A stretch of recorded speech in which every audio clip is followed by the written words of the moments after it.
huevo, prácticamente primero hablemos de huevo y cuál es la estructura del huevo.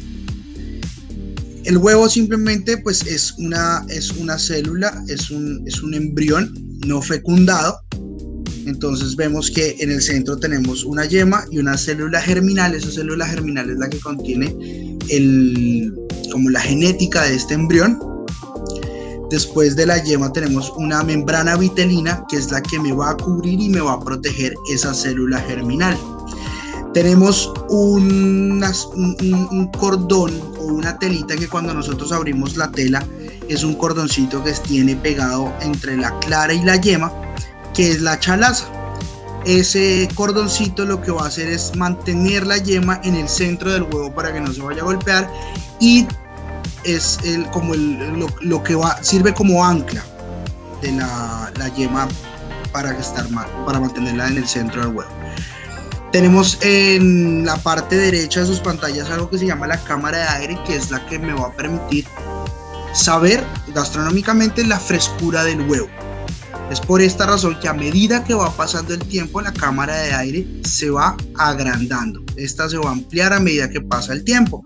Es por eso que una de las pruebas más comunes y más básicas que hay para saber la frescura de un huevo es poner el huevo en agua, introducirlo el huevo entero en agua, y si el huevo se va al fondo, es un huevo que está fresco porque la cámara de aire está pequeña. Si la cámara de aire está grande, o sea, está viejo, el huevo va a tender a flotar.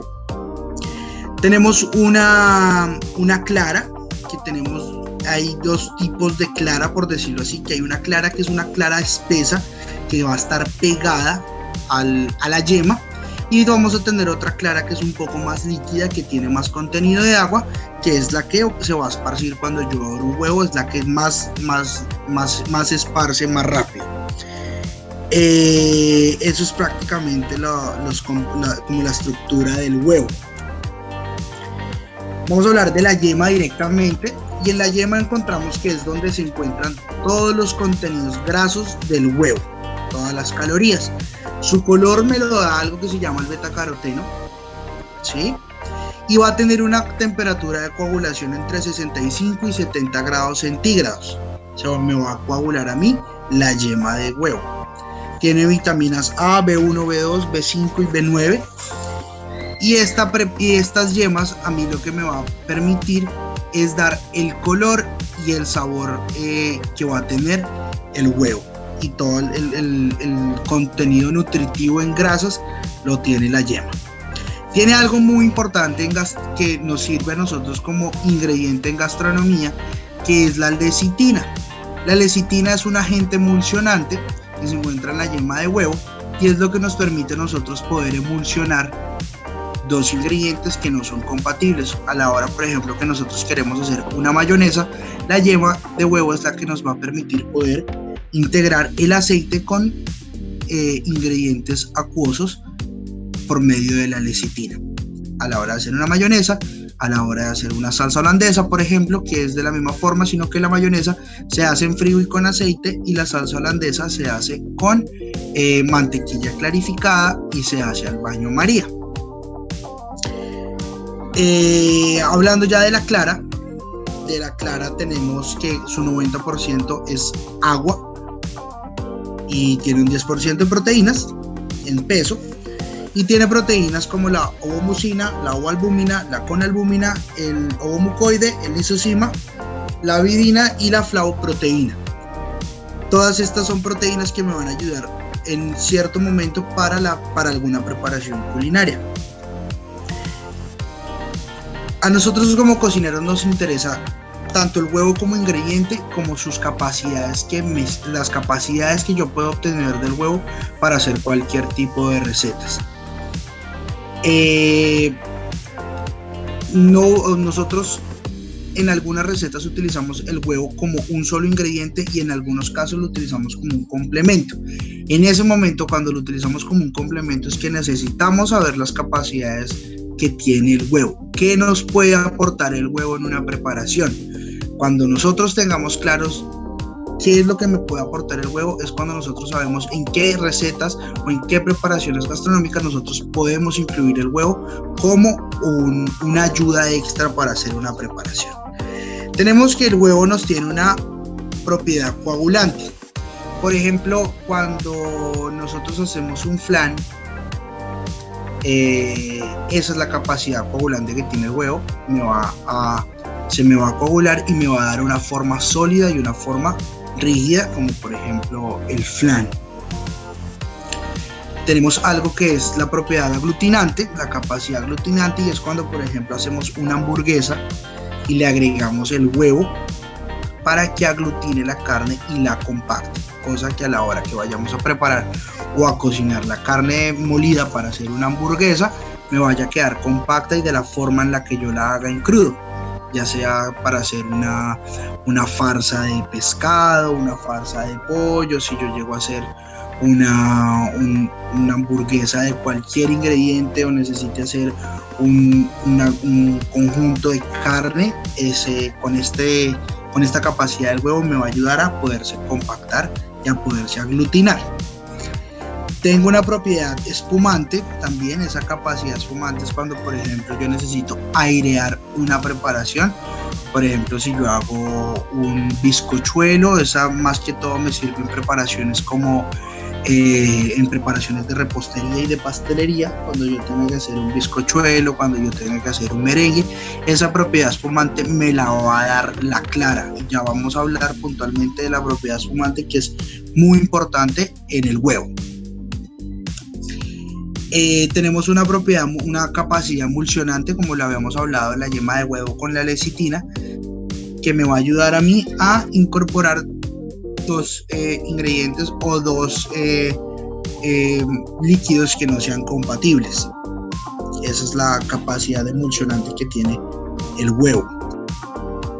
Tiene una capacidad anticristalizante. Esa capacidad anticristalizante la tiene básicamente la clara de huevo, en donde, por ejemplo, cuando nosotros hacemos un helado, por ejemplo, gran parte de los helados cremosos parten de una salsa inglesa, que es simplemente leche, azúcar, esencia de vainilla y huevo, cocinado de una forma que quede coagulado, que quede cocinado, pero no coagulado, que no quede compacto, sino que quede líquido y que nape. Esa salsa a mí me va a servir para hacer la base para un helado. Entonces esa propiedad anticristalizante va a permitir que el helado conserve su cremosidad y no tenga yo esos cristales de hielo que voy a tener a la hora de hacer un helado. Tenemos la propiedad colorante, que es básicamente la que me da a mí la yema de huevo cuando hacemos un pan, por ejemplo, o hacemos un hojaldre, que simplemente pintamos el pan o pintamos las masas con el huevo para que después de hacer una cocción al horno tengan un color agradable para que sea consumido. Y por último tenemos una propiedad aromatizante, como la gran mayoría de los ingredientes que yo utilizo para una preparación, que pues me va a dar un aroma particular y también me va a dar un sabor particular cuando yo introduzco huevo dentro de alguna preparación culinaria. Ya hablando básicamente y muy puntuales lo que son las espumas del huevo, lo primero que nosotros tenemos que saber, ¿por qué hablamos puntualmente de la espuma del huevo? Hablamos de la espuma de huevo porque es algo muy importante para una preparación culinaria, y más que todo en repostería y en panadería, para la hora de hacer un merengue o para la hora de hacer un bizcochuelo, que era lo que estábamos hablando ahorita hace un momento.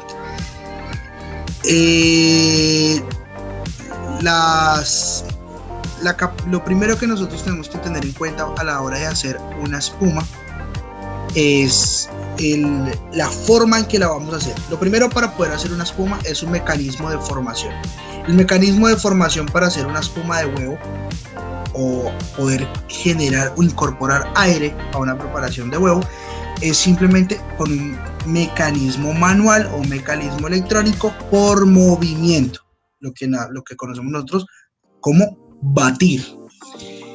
Nosotros al batir vamos a incorporar aire. Simplemente la espuma es una emulsión de agua y aire. que se produce tras el batido a causa de las proteínas y la estabilidad que me va a dar en la espuma, pues yo se la debo a la ovomucina, que es una proteína que tiene la clara de huevo. El batido es importantísimo a la hora que yo lo vaya a hacer. Hay factores que a mí me van a alterar la formación de la espuma, y eso yo lo tengo que tener muy en cuenta. Hay factores químicos y hay factores físicos que me van a alterar a mí el montar una espuma o el montar unas claras batidas o incorporar aire a una preparación. No, yo soy de las personas que no creo en los mitos. No creo que una preparación de estas se baje o no monte por la mano del cocinero.